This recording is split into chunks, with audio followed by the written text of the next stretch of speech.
নরসিংদীর textile engineering কলেজকে বস্ত্র অধিদপ্তরের অধিভুক্তির দাবিতে ক্যাম্পাস শাটডাউন, ঢাকা সিলেট মহাসড়ক অবরোধ করে বিক্ষোভ।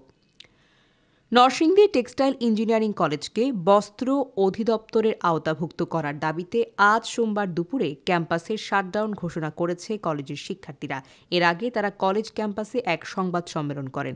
পরে দুপুর 12:30 থেকে 1:30 পর্যন্ত 1 ঘণ্টা শিক্ষার্থীরা ঢাকা সিলেট মহাসড়কের শাহে প্রতাপ মোড়ে রাস্তাটি অবরোধ করে বিক্ষোভ করে। এতে রাস্তার দুদিকে তীব্র যানজটের সৃষ্টি হয় এবং যাত্রীদের দুর্ভোগ পোহাতে হয়। খবর পেয়ে পুলিশ প্রশাসনের ঊর্ধ্বতন কর্মকর্তা তারা শিক্ষার্থীদের বুঝিয়ে জেলা প্রশাসনের সাথে আলোচনার ভিত্তিতে সমাধানের আশ্বাসে শিক্ষার্থীরা বেলা 1:30টায় অবরোধ তুলে নেয়। শিক্ষার্থীরা সংবাদ সম্মেলনে বলেন, দুর্নীতির আঁতুড়ঘর বাংলাদেশ তাঁত বোর্ড।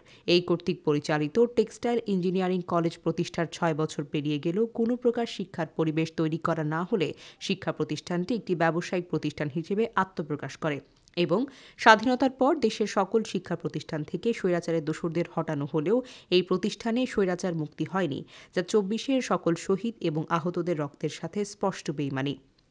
সম্মেলনে শিক্ষার্থীরা আরও বলেন, সারা দেশে বাংলাদেশ টেক্সটাইল বিশ্ববিদ্যালয়ের অধিভুক্ত 10টি কলেজের 9টি বস্ত্র অধিদপ্তরের আওতাধীন হলেও শুধুমাত্র নরসিংদী টেক্সটাইল ইঞ্জিনিয়ারিং কলেজই বাংলাদেশ তাঁত বোর্ডের আওতাধীন, যা শুরুতে বিভিন্ন অনিয়মের মাধ্যমে চালু এবং পরিচালিত হচ্ছে।